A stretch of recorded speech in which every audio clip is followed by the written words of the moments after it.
All right, let's get right into it. Welcome to this explainer. Today, we're taking a journey into a really fascinating math paper. And what makes it stand out is its radically transparent premise.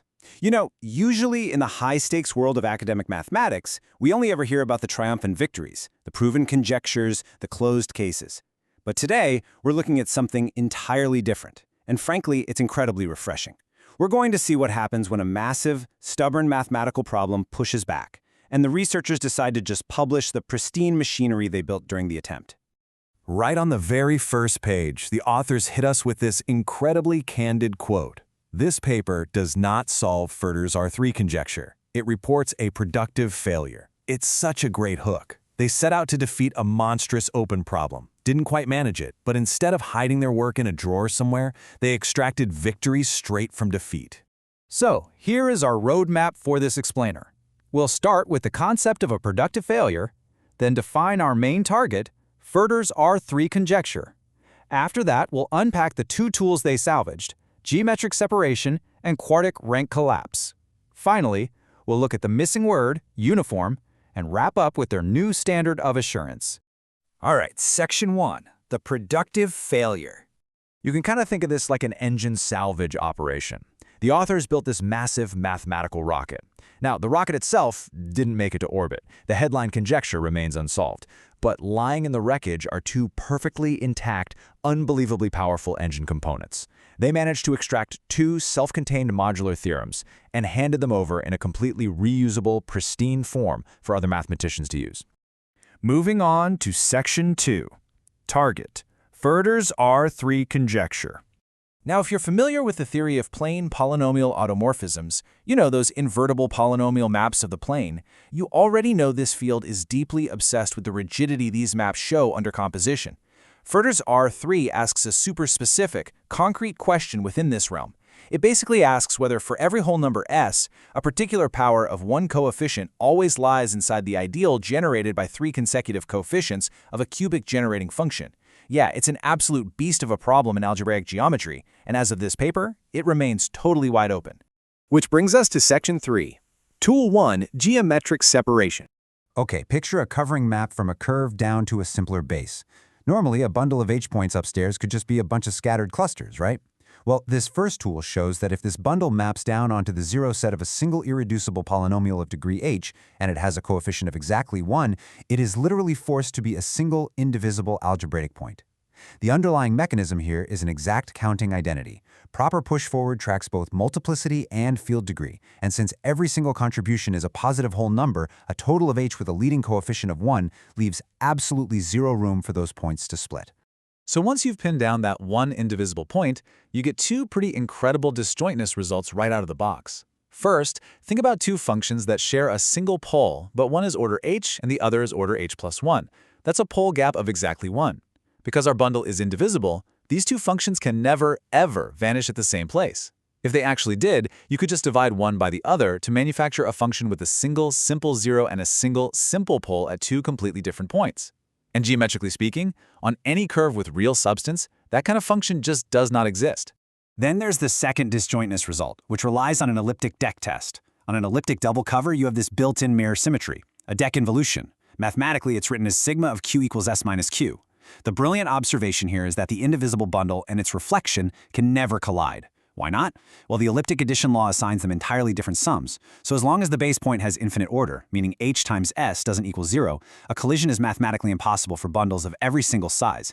It's just a beautifully clean geometric guarantee of separation. Let's look at the next piece of salvaged machinery in Section 4, Tool 2, quartic rank collapse. This second extracted theorem lives in the asymptotics of integrals, where the value of an oscillatory integral is completely governed by the saddle points of a phase. Now, standard approximations totally break down when several saddle points start coalescing or drifting together, so you really need a local model. The exact local phase model they use here is a quartic equation. Psi of w equals w to the fourth minus 3/2 kw squared plus bw. This specific scaling is perfectly designed to capture that highly constrained merging saddle transition. To actually analyze this, the authors pull out a standard bookkeeping device known as a twisted Durham quotient. Without getting too bogged down in the weeds here, What this basically does is use integration by parts to rewrite any polynomial weights down into just three fundamental building blocks: the class of 1, the class of w, and the class of w squared. So the big question becomes, are the classes of 1, psi, and psi squared genuinely independent here? The exact determinant they calculated cleanly factors to 9b over 64 times negative 3k cubed plus k plus 3b squared. On the aligned transition curve, that second factor completely vanishes. Away from the center, the span collapses to 2 dimensions, and right at the origin, it collapses to exactly 1 dimension, with the leading misalignment correction entirely canceling out too. Something that might look to a computer like a random numerical coincidence is definitively proven to be forced by exact algebra. But keep in mind, this is still just a statement about a local model. Which perfectly sets up section 5, the missing word, uniform. Okay, so if we have two proven local tools in hand, why isn't the headline conjecture solved? Well, for each fixed index in the Furter family, the authors supply an explicit deck norm on an aligned elliptic curve. If that norm is irreducible, our first tool steps in and guarantees the required disjointness conclusions for that specific index. The authors actually built an exact replay package and checked this irreducibility directly for indices 3 all the way up through 40. But here's the catch. Checking finite indices, even if you went up to 40 or 400 or 4,000, is just gathering evidence. It's not an all-index theorem. To actually prove Furter's R3, you absolutely need a uniform argument that proves irreducibility for every single index, not just a massive table of successful test cases. On top of that, to link that local quartic model back to the original problem, you'd need global contour estimates across Stokes transitions, and those are missing too. So the tools themselves are proven, but the further application, that remains conditional at each index. Let's wrap things up with section 6, a new standard of assurance.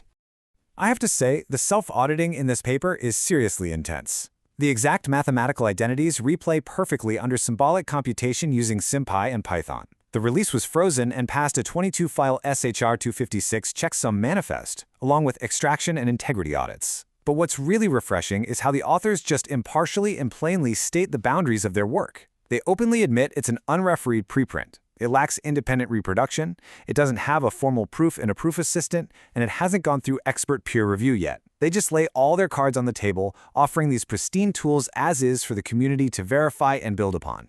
And that leaves us with a pretty profound final thought for this explainer. We're so conditioned in mathematics to only value the final, polished, conquering proof. But when you look at the sheer utility of the geometric separation principle and that exact quartic rank collapse salvaged from this attempt, it really makes you wonder. If an unsolved problem can yield tools this powerful, what other incredible mathematical machinery is currently just gathering dust in the drawers of our so-called failures?